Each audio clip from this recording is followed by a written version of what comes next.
Obrigado, Gustavo. Parabéns aí pela apresentação. Realmente bem interessante essa proposta aí do fundo. Eu acho que essa é sempre uma oportunidade, né? Um mecanismo de autofinanciamento dentro das empresas.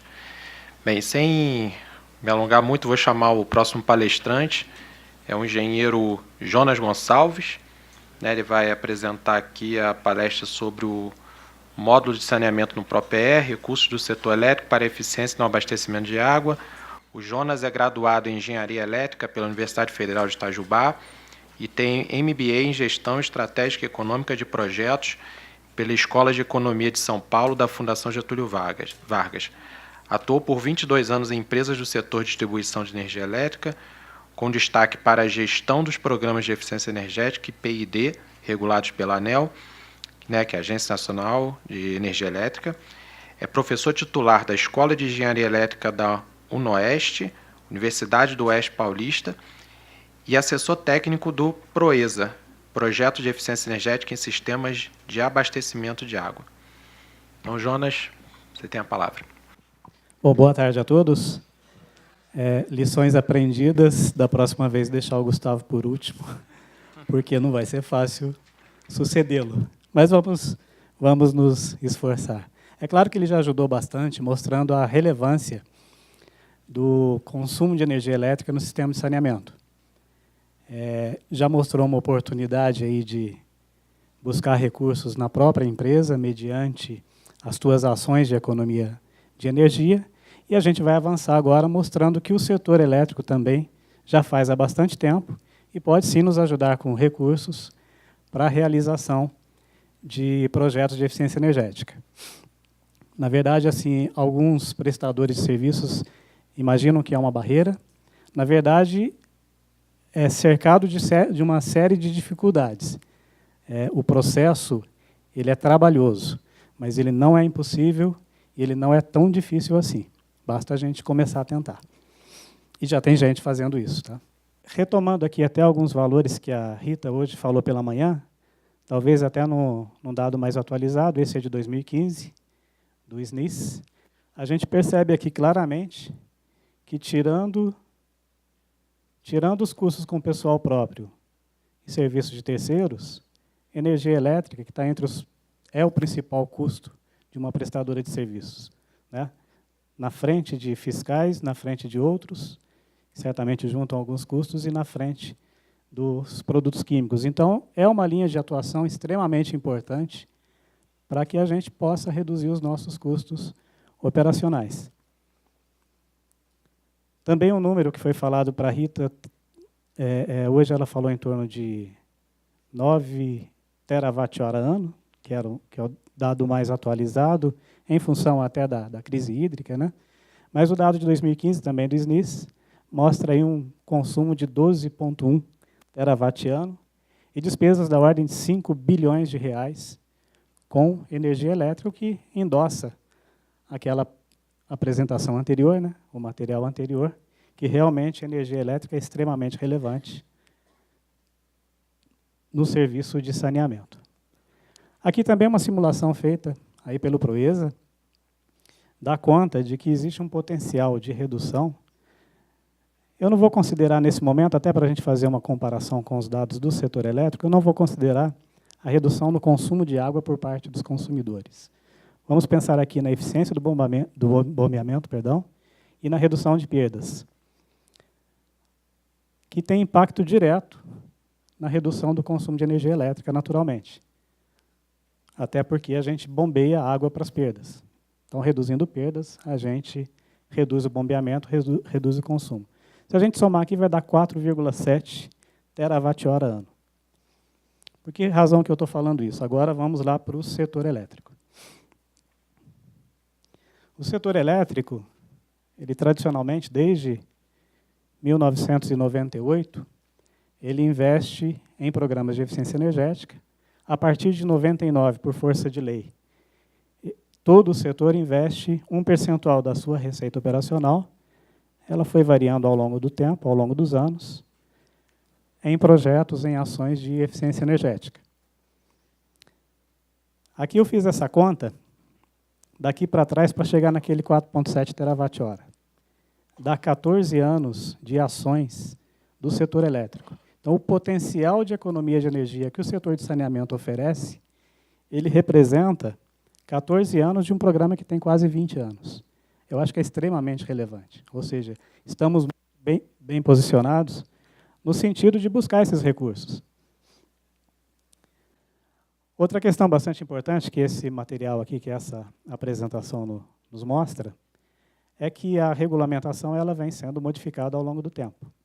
Começou com 1% da receita, passou por 0,75%, um bom tempo por 0,5%. Hoje, 0,5% é a obrigação em investimentos de eficiência energética, 0,10%, foi dito na apresentação aqui, né? Vai para o Procel, foi uma novidade que surgiu em 2016, né? Foi no ano passado. Então, 0,4% é o que, anualmente, as distribuidoras do setor elétrico investem em programas de eficiência energética. Outra questão aqui que a gente pode observar, que mostra o quão dinâmico é o regulamento, e isso é importante, é interessante, porque ele acompanha a evolução sistematicamente, tanto do próprio programa quanto das necessidades dos clientes. Até 2006, 2007, as distribuidoras apresentavam, de acordo com um determinado calendário, elas apresentavam os seus projetos, submetiam esses projetos à avaliação da ANEEL. A ANEEL autorizava, por despacho, a execução desses projetos e depois fiscalizava. A partir de 2008, isso mudou. A distribuidora apresenta o projeto a qualquer momento, ela respeita uma série de requisitos estabelecidos por manuais e procedimentos, mas não tem mais a figura da avaliação do projeto pela ANEEL. Salvo algumas exceções, que eu acho que não vale a pena a gente entrar no detalhe agora, e os projetos para saneamento são projetos que automaticamente a distribuidora protocolou na ANEEL, ela já pode começar a fazer. Ela vai responder pelos resultados do projeto, então não existe mais a figura da avaliação prévia do projeto por parte da ANEEL. E por essa razão, de 2008 a 2016, aqui a fonte, a própria ANEEL, ela juntou todos esses projetos aqui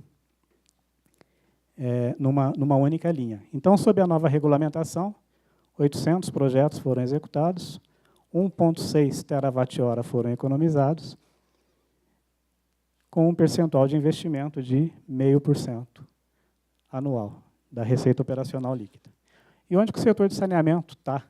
Aqueles mesmos 836 projetos, aqui separado por tipologia de projetos, o setor de saneamento está aqui, em serviços públicos. Não é exclusivo. Desses 96 projetos de 2008 até agora, 14 distribuidoras investiram em 57 projetos. Então, de 7% daquele total, 22% das distribuidoras investiram em projetos de eficiência energética. Mas ainda, olhando isso aqui em detalhe, a CPFL, por exemplo, a Paulista, foi uma empresa que investiu muito em saneamento. Então, assim, foi um investimento, boa parte dele, concentrado numa determinada área de concessão. Mas, enfim, o setor de saneamento está aí, né? Eu acho que é uma boa notícia, é um bom sinal. Significa que é possível, sim, executar os projetos de eficiência energética com os recursos do setor elétrico, com os recursos regulados pela ANEEL. Só mais uma observação aqui sobre esse 0,5%, o que compõe ele? 0,5%, a obrigação da distribuidora é 0,5% da receita operacional líquida, mas ela joga mais algum dinheiro aí dentro, né? Ou seja, mensalmente ela apura a receita operacional líquida, saca 0,5%, 0,10% Procel, 0,4% é a obrigação. Mas ainda assim, esse dinheiro, esse recurso que vai compondo essa conta de eficiência energética, ele vai sendo corrigido pela Selic. Enquanto ele não é aplicado, efetivamente contabilizado, esse recurso vai sendo atualizado pela Selic. Outra questão são os contratos de desempenho. Algumas tipologias, alguns tipos de clientes, perdão, eles são obrigados a retornar. Uma vez que ele busca esse recurso, eles são obrigados a retornar esse recurso, eles vão pagar por um contrato de desempenho. Esses clientes são aqueles que têm fins lucrativos. Sem fins lucrativos não tem essa necessidade. Então, essa conta de eficiência energética, então, ela vai sendo abastecida pelo 0,5% da ROL, vai sendo abastecida pelos contratos de desempenho e vai sendo abastecida também pela Selic. E aí tem um ponto importante, o que faz a distribuidora, então, aplicar esse montante, esse recurso, né? Onde é que o calo aperta para a distribuidora? Anualmente, ela tem essa obrigação de 0,5%. Além disso, os últimos 24 lançamentos, né, as últimas 24 rolls, né, dos últimos 24 meses, é o limite que ela pode ter na conta. Ela não pode exceder esse limite no final do ano civil. Então, em dezembro, eu olho como que está a minha conta, eu vejo se ela está acima dos meus últimos 24 depósitos. Se estiver acima, eu estou inadimplente e estou sujeito à punição por parte da ANEEL. Se estiver abaixo, está ok. Ao longo do ano, não tem problema exceder eventualmente, porque é uma questão aí de fluxo de caixa, mas efetivamente eu sou obrigado a gerar os projetos para poder cumprir essa minha obrigação. E interessante que aquela Selic que eu comentei agora há pouco, ela não entra nessa conta. Ela está lá compondo o saldo, mas ela não entra nessa conta. Então, se a distribuidora não aplicar a Selic, em tese, ela não está descumprindo a obrigação. Então, existe um saldo de Selic que vem crescendo ano a ano. Em algumas distribuidoras, eu não posso falar por todas, enfim. Eventualmente, algumas distribuidoras estão extremamente adimplentes, ou extremamente dentro do limite. Bom, aqui é o seguinte, aqui tem duas notícias, né? Duas informações aqui, uma mais interessante, com relação a essa disponibilidade de recursos, porque também até 2016 só sobravam para as demais classes de consumo, as categorias de consumo do setor elétrico, 40% do recurso, porque 60% obrigatoriamente eram aplicados em projetos para a tarifa social de energia elétrica, o famoso cliente baixa renda. Então, 60% dos recursos obrigatoriamente ia para baixa renda, sobrava 40%. 40% daquele 0,5%, hoje de 0,4%. O que mudou em 2016, que deixou de ser uma obrigação de 60% para uma autorização de aplicar até 80%. Aumentou-se o limite, mas tirou a obrigatoriedade.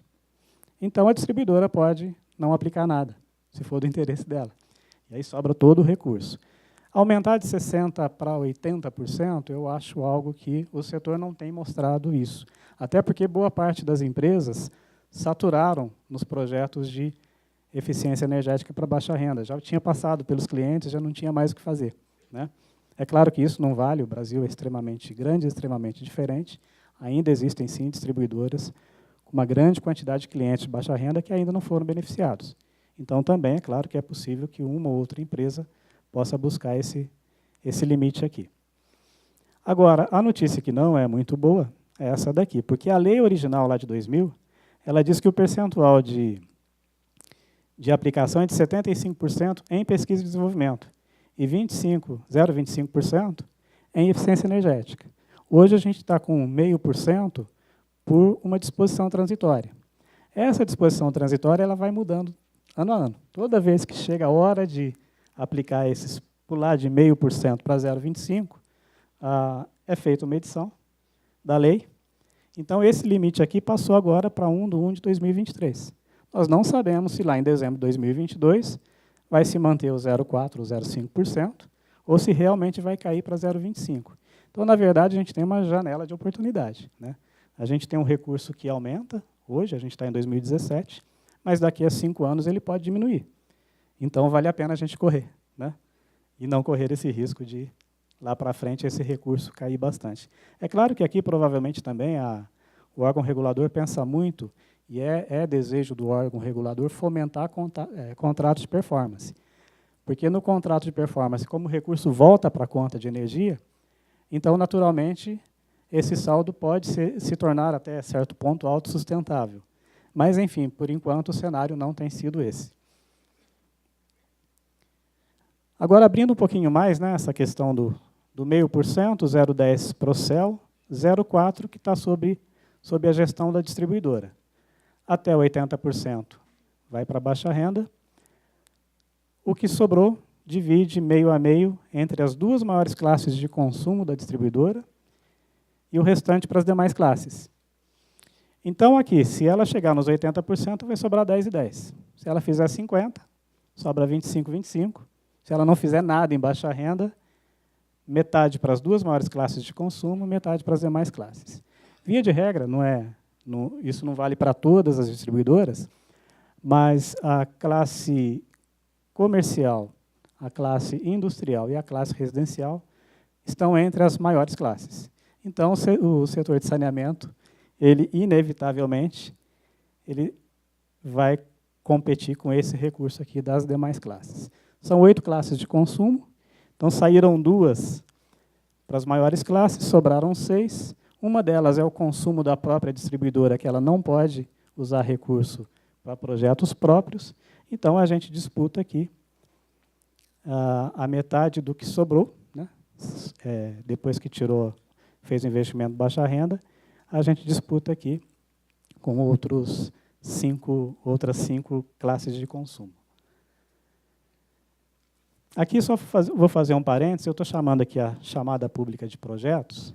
Agora, concessionárias, vamos chamar de pequenas concessionárias, é que tem um mercado abaixo de 1.000 gigawatt-hora por ano.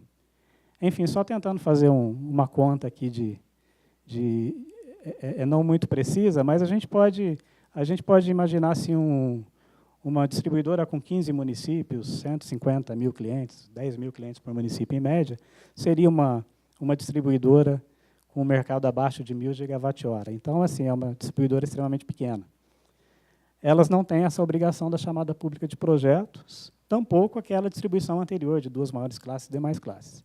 Então, aqui a gente está falando para distribuidoras acima de 1.000 gigawatt-hora ano de mercado. Então, nós estamos aqui nas demais classes. As demais classes contém, entre aquelas 8 que eu falei, tem a classe rural e a classe serviço público, que eu destaco aqui dentro da classe rural o serviço público de irrigação rural, e no serviço público, dentro das demais classes, água, esgoto e saneamento.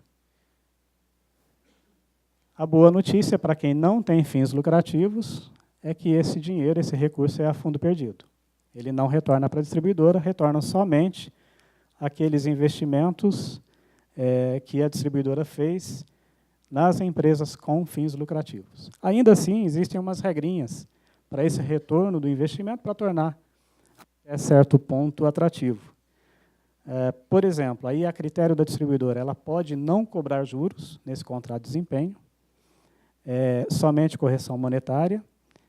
Agora, ela pode cobrar juros se ela entender que seja necessário, se fizer parte da estratégia dela.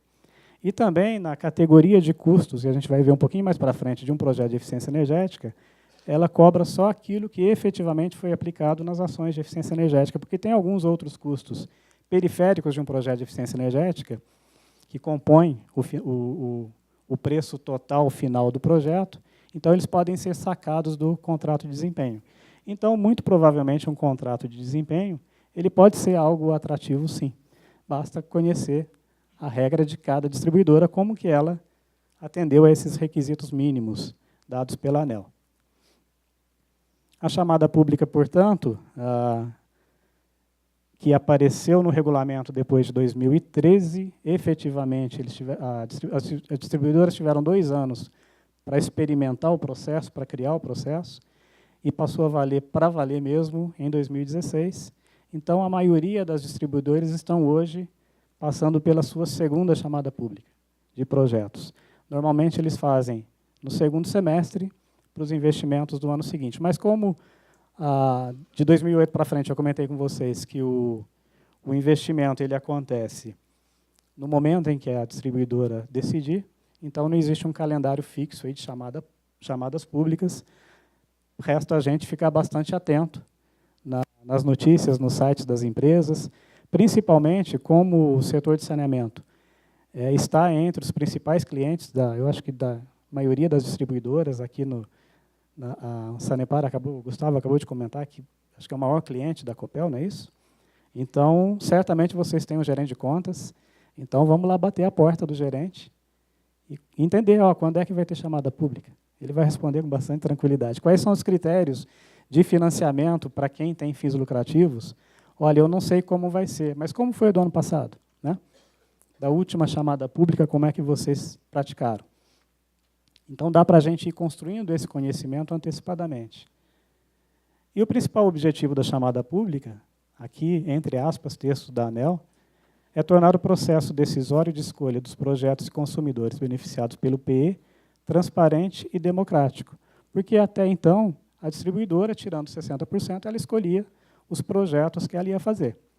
Naturalmente, ela recebia mais pedidos do que a quantidade de recursos que ela tinha disponível, tinha que ter um processo de escolha. E aí não existia uma forma de fazê-lo, era a critério da própria distribuidora, com a chamada pública isso ficou mais democrático. Aqui alguns exemplos de chamadas públicas que eu busquei nos editais. Esse daqui é da CPFL Paulista, em 2016.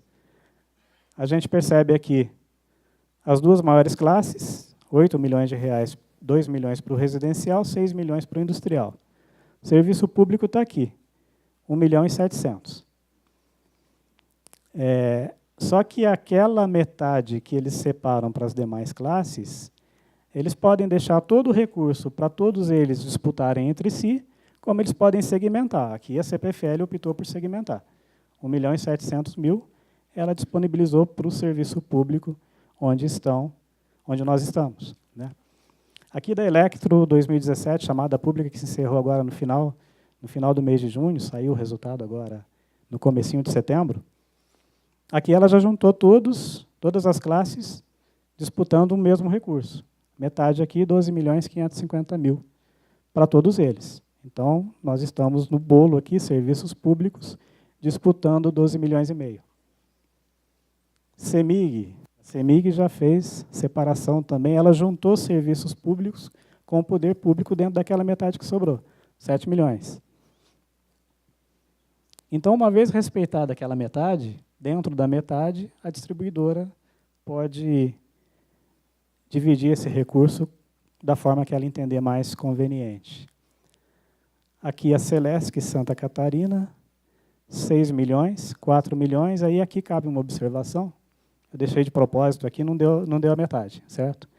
Porque é o seguinte, tem duas categorias de projetos que não precisam de chamada pública, que são projetos educacionais e gestão energética municipal. Então, daquela metade, na verdade, que sobrou para as demais classes, se a distribuidora quiser aplicar em projetos educacionais e gestão energética municipal, esse recurso, no tamanho que ela entender, ela separa, sem chamada pública, e aí só o que sobrou vem para os demais clientes. Os principais documentos para uma chamada pública são o PROPE, procedimentos do Programa de Eficiência Energética, é um documento da ANEEL, é um compêndio aqui que é extremamente importante conhecê-lo, porque é daqui que sai a qualidade do projeto que a gente apresenta para a distribuidora, daqui que sai a qualidade do projeto que vai concorrer por aquele recurso.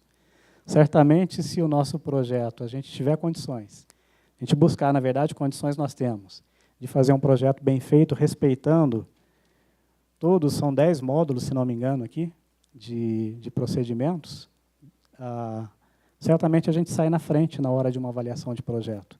Porque é claro que muitas pessoas não têm tempo de executar um projeto, ali no último momento consegue carregar o projeto e ele não vai ser bem avaliado.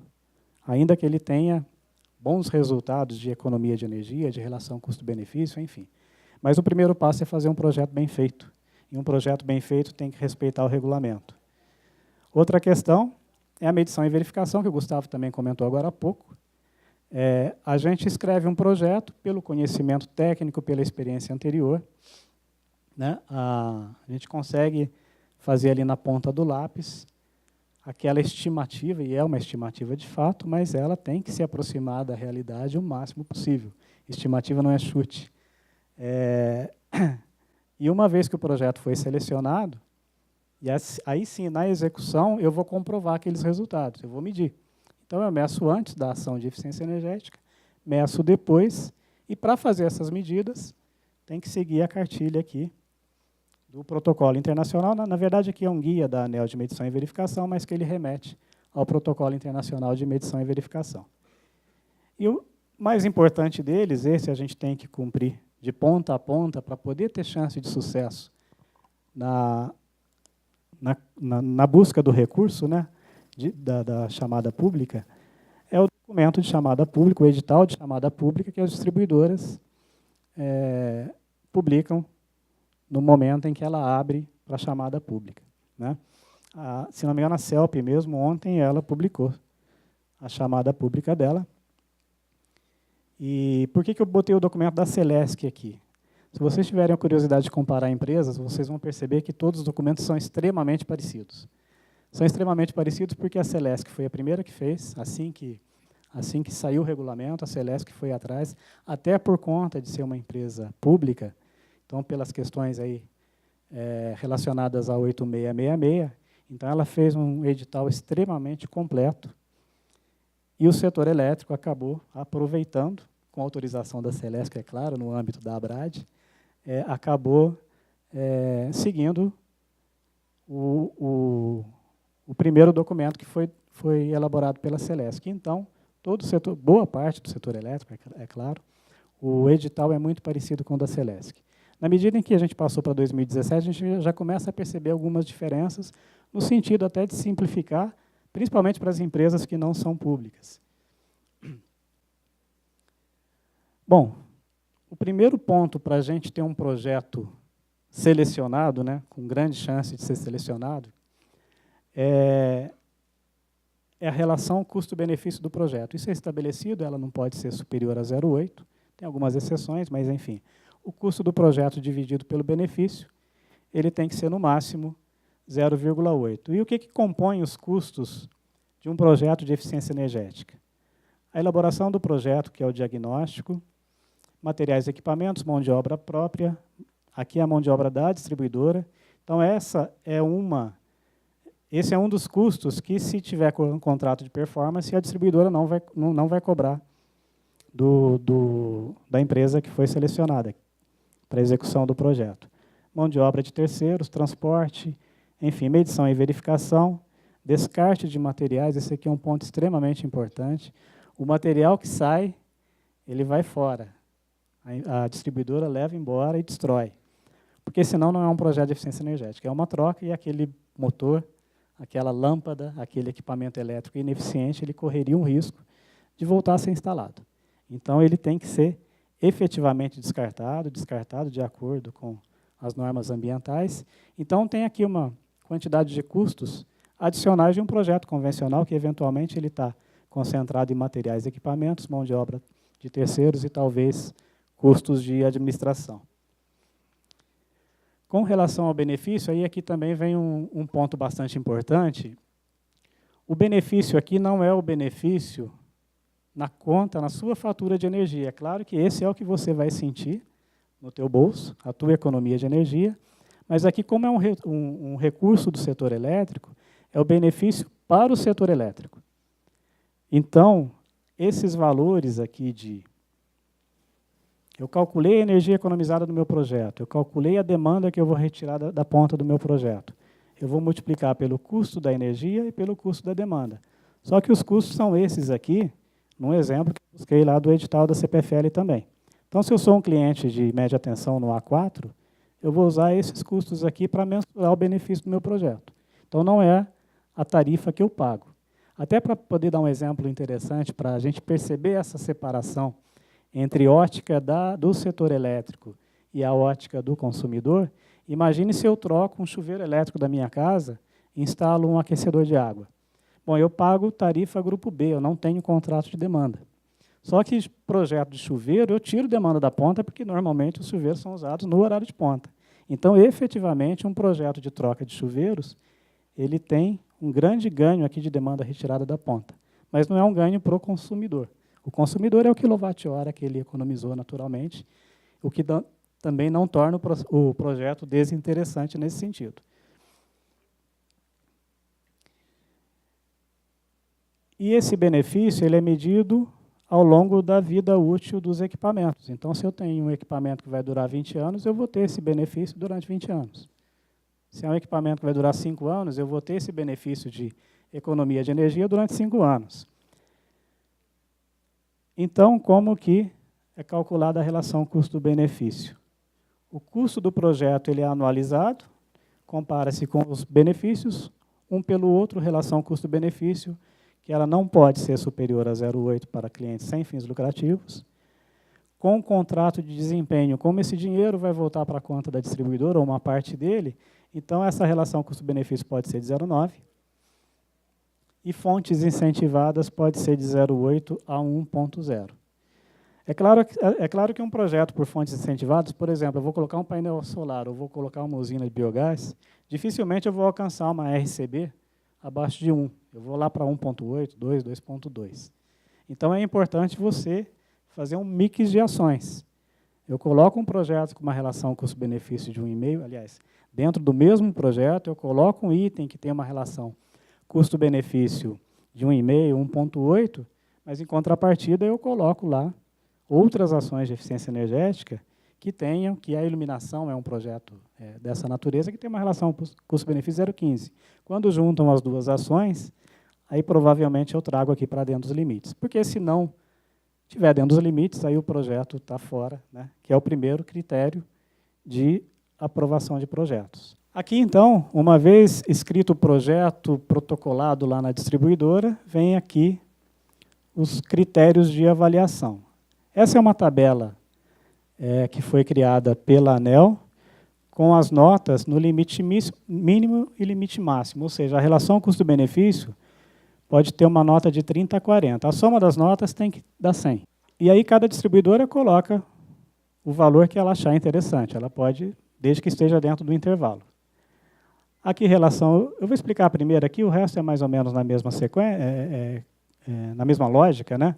A relação custo-benefício proporcional é o seguinte, o menor custo-benefício de todos os projetos que a distribuidora recebeu. Tem lá para os serviços públicos 1.700.000. Vamos supor que ela tenha recebido 20 projetos que estão reivindicando 2 milhões. Ela vai ter que escolher. Tirando aqueles que não cumpriram, alguns requisitos foram desclassificados, entre os classificados, o projeto com a menor relação custo-benefício vai tirar a nota máxima. Se ela estabeleceu 40 pontos, ele já ganha ali 40 pontos.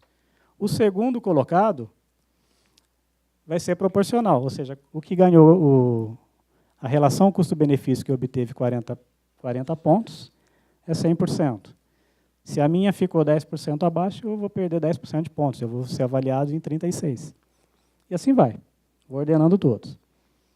O segundo é a relação custo-benefício ordenado, porque se eventualmente o primeiro fez um projeto só de iluminação e ficou com uma RCB de 0,10, eu fiz um projeto com geração fotovoltaica e deu 0,7, eu estou extremamente longe dele. Mas se eu fiquei em segundo lugar na avaliação, porque os demais ficaram 0,75, 76, 77, então eu vou chegar bem perto desses pontos aqui da relação custo-benefício ordenada, né? E por aí vai. Questão de equipamentos, isso daqui é uma estratégia interessante. Então, a gente conhecer as regras, conhecer o quanto vale, e aí vale a pena a gente olhar o edital do ano anterior. A gente antecipar a distribuidora, por quê? Porque, normalmente, quando ela publica o edital, ela te dá um mês para fazer tudo isso. Não dá tempo. Você correr atrás de orçamento, atualizar orçamento, atrás de documento, atualização de certidões e por aí vai, todos os critérios de avaliação não vai dar tempo. Então, o que normalmente, aliás, o razoável de se fazer é olhar no edital anterior, já me preparar baseado nele, depois eu ajusto o que mudou. Porque normalmente não muda muita coisa, né? Aí eu ganho tempo com relação a isso. Então eu posso traçar uma estratégia aqui, porque essa pontuação ela pode variar de um ano para outro, de um edital para outro. Então aqui, peso do investimento em equipamentos no custo total. É porque eventualmente tem categoria de projeto, tem muita mão de obra. Projeto educacional tem muita mão de obra e pouco material, né? É claro que o educacional está fora, só usei como exemplo, ele está fora da chamada pública. Então, se o custo com equipamento, que é o que interessa para a eficiência energética, ele é maior, ele ocupa maior parte do recurso, ele é mais bem avaliado. E nos projetos de saneamento, quando a gente fala em conjunto motobomba, eu imagino, né, me corrijam, por favor, que o custo com materiais e equipamentos é bastante expressivo. Então, existe uma oportunidade aqui de alcançar uma boa pontuação. Aqui o impacto direto na economia, ou seja, aquele projeto que mais economiza em energia e mais economiza em demanda, ele vai receber a totalidade dos pontos. Os demais, proporcionalmente, vão se reduzindo proporcionalmente.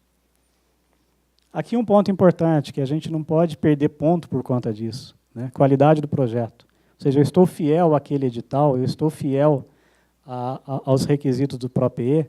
Então, isso dá para a gente fazer antes da publicação do edital, fazer com tempo, com calma, e buscar uma boa classificação, porque são pontos que a gente não pode perder. As minhas premissas, os meus cronogramas, a estratégia de medição e verificação, elas estão consistentes, porque, naturalmente, assim, você tem...